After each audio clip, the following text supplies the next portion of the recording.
獲龐大陰影，活像鯨魚。只有等你要呼吸了才重遇，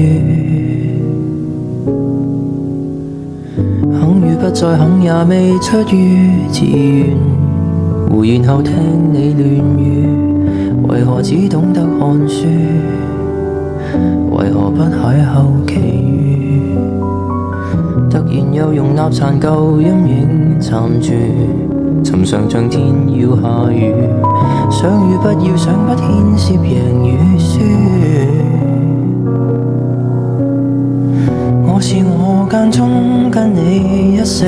記憶共處，也不再忌諱同住，如皮膚即使碰雨，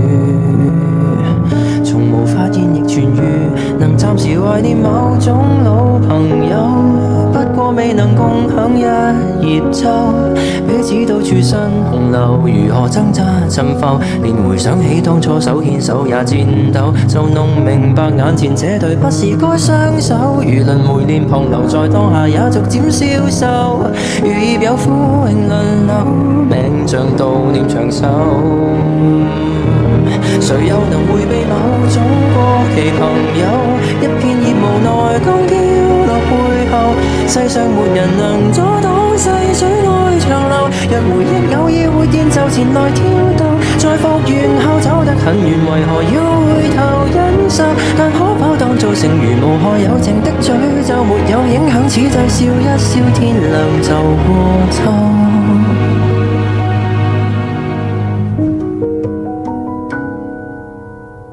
就原諒回味從淚水中滴流，其實沒需要自救，刻意擺脫什麼非永恆這對手。我在着衫聽到你囉嗦，在嘲弄我看衣領漸染黃後，為何不清洗熨斗？為何結局亦殘舊？能暫時懷念某種老朋友，不過未能共享一葉舟，彼此到處新洪流，如何掙扎沉浮，連回想起當初手牽手也顫抖，就弄明白眼前這對不是該雙手，如輪迴臉龐留在當下也逐漸消瘦，如葉有枯榮輪流，命像悼念長壽。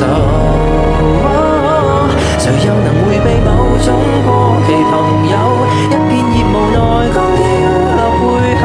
世上沒人能阻擋細水愛長流，若回憶偶爾活現就前來挑逗，在復原後走得很遠，為何要回頭忍受？但可否當作成如無害有情的詛咒，沒有影響，此際笑一笑，天亮就過秋。某種老朋友各撐一葉舟，總少不免驟然遇上，當然就為美好光影感激可以隨身走，就讓迎面相正上何曾會這樣沒有傷春的我看一看枯葉伴晚秋，如葉也不必考究每一篇章活着多久。